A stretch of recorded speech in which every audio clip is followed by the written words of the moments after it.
My terminally ill wife revealed our kids aren't mine after years of hiding the truth. I'm a 30-year-old guy, and my 40-year-old wife slept with one of my close friends who's 32. They've been having an affair for 2 years.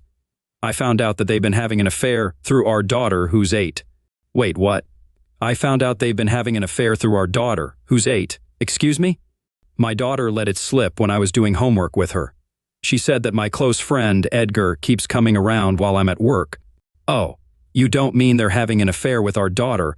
You mean you found out they're having an affair through your daughter.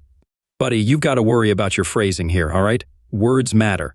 You can't say they're having an affair with your 8-year-old daughter. That means something completely different. Okay, so be careful about the words you choose. My wife currently doesn't work. Recently, she left her job and told me that she's been looking for a new one.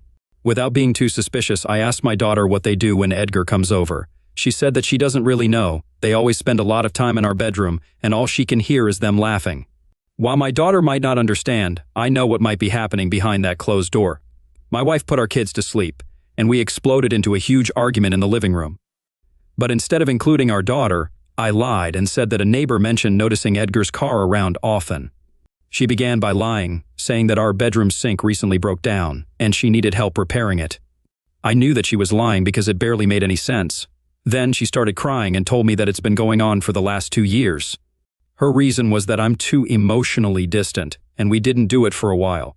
My antidepressants destroyed my libido. I still tried to show her affection, but she wouldn't be up for it, and then she would just head off to sleep. Our bedroom was dead, and I understand that it was my fault. I tried my best by giving her gifts, helping her with chores, and returning home from work. I even planned a family trip for this summer. I left our place after picking up a few things and moved to a motel room. The first night I ended up drinking. My entire heart feels like it's been ripped out of my chest. Well, OP, if you're looking for relationship advice, since this is our relationship advice, I would say divorce is pretty much the only option. Not only is she cheating on you, but she's cheating on you while she's supposed to be watching your 8-year-old daughter and your other kid who we don't know the age of. So in addition to being a bad wife, she's also a bad mother. I wouldn't even try to stick around, OP. In my opinion, your marriage is completely destroyed, and she destroyed it, not you. Let's make that perfectly clear. The whole point of marriage is that you stick with each other through sickness and health. You having a low libido because of your medication is the in-sickness part of that vow. Her cheating on you and then blaming you for it is it's awful, OP. It's toxic, it's gaslighting, it's manipulative. Don't stick around, OP. Please leave. My partner with terminal cancer confessed that our children might not be mine. I'm at a bit of a loss as to what to do. I've already sent off for a DNA test, so this is more for the aftermath if they're not mine. We've been together for 7 years. We have twin daughters who are nearly 3, and we bought a house together 5 years ago. She had a breast cancer diagnosis just over 2 years ago, and after intense chemo and radiotherapy, as well as a double mastectomy, we thought that we were in the clear. But it had spread to her lymph nodes and from there elsewhere. Earlier this year, we were given the terminal diagnosis.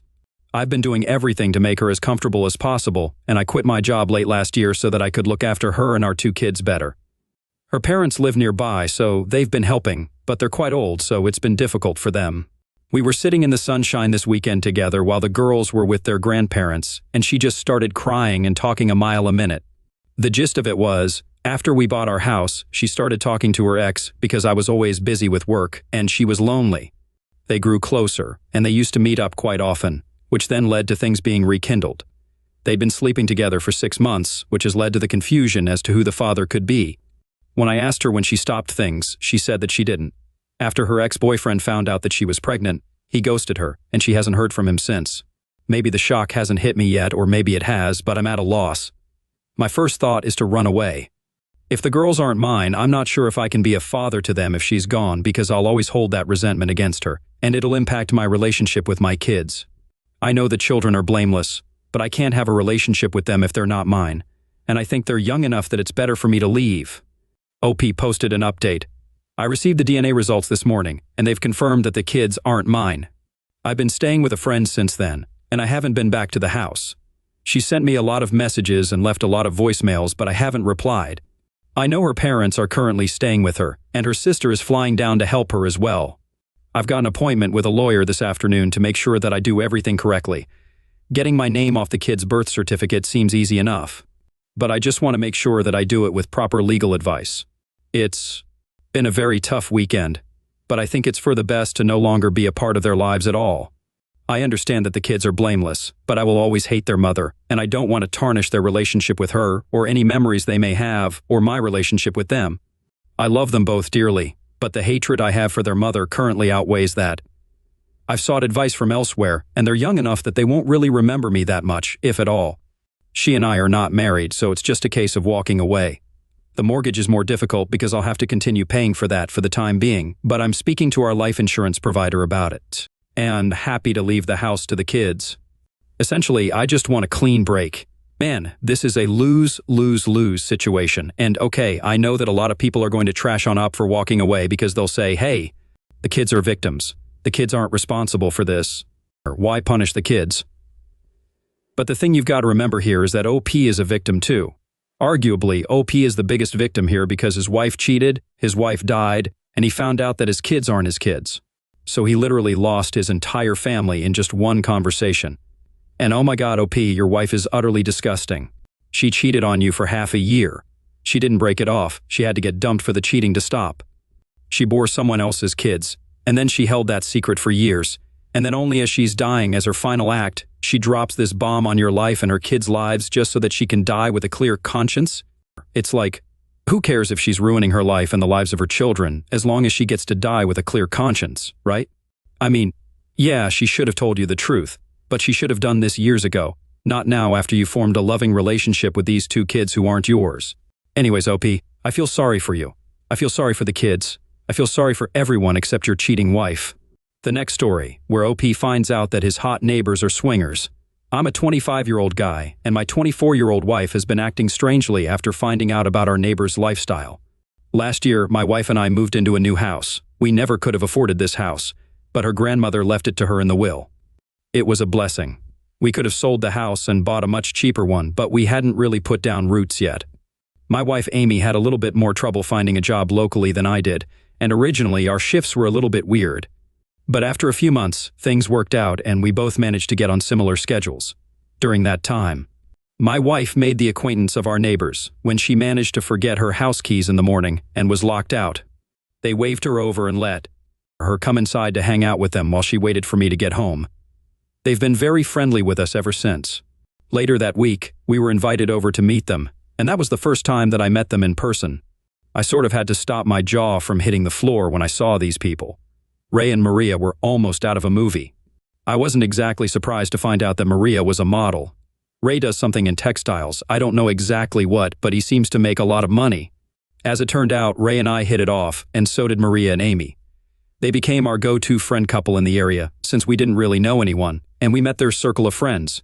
We hang out at least once a week as couples, and Amy spends time with Maria far more frequently than that. They've become very close friends, and I think that Ray and I are getting pretty close too. We found out that we had a lot in common. Ray and I didn't come from money, but Maria and Amy did. We're both big nerds who paint Warhammer miniatures. Small world. Flash forward to this weekend, we were out shopping, and Amy spotted Ray walking at a distance and tried to point him out to me. Then she paused and looked shocked. Plain as day, it was Ray getting out of his car and kissing a woman who was definitely not Maria. Amy was furious, downright ballistic. I had to stop her from going over to immediately confront Ray, not because it wasn't the right thing to do, but because I didn't want Amy to get arrested for assaulting Ray or the woman he was with. When she cooled down, she said that we had to tell Maria immediately. I agreed. I started to write a text, but Amy said that this was better to bring up in person. So we went home, and Amy invited Maria over and said that she had something serious to talk about. Maria came over and looked happy to see us, but seemed a little confused about the heavy tone. Amy sat her down and explained what we had seen. Maria didn't look mad, she just asked what color the woman's hair was. I started to say brown, but Amy said red, definitely red. Then Maria laughed. We were a little thrown. Amy repeated that she had seen them kissing, not really seeming to process Maria's reaction. Maria said that wasn't a problem. That woman was one of their mutual play partners that they shared. That was when Maria basically said, "Welp, the cat's out of the bag." She explained that she and Ray were not strictly monogamous.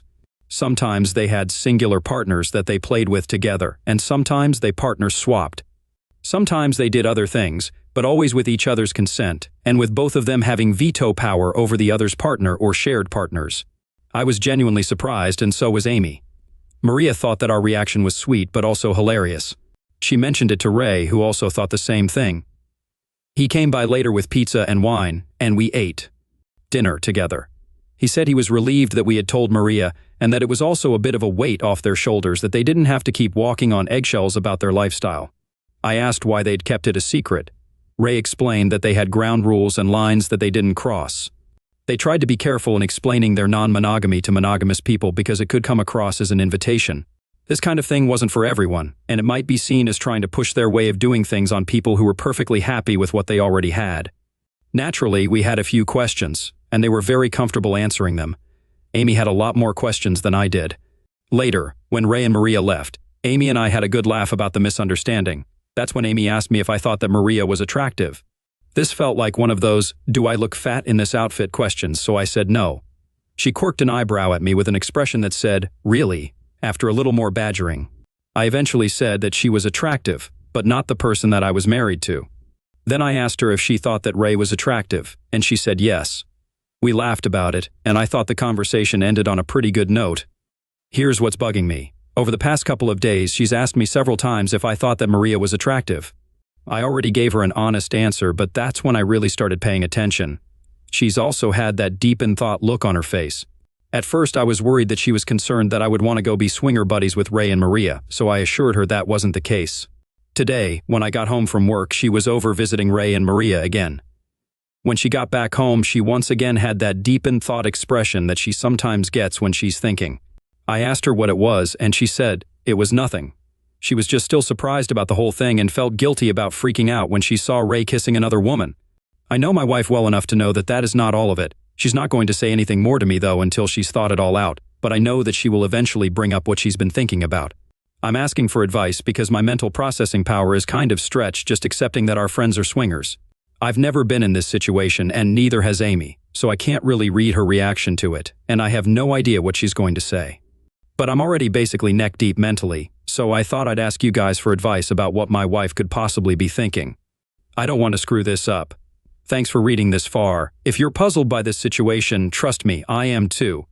Okay, so first off, OP, let's not get too caught up in the possibly glamorous lifestyle of the neighbors because you said that Maria is 20 and she's dating a 30-year-old. And I mean, sure, maybe they're perfectly happy, but how long could they have possibly been together?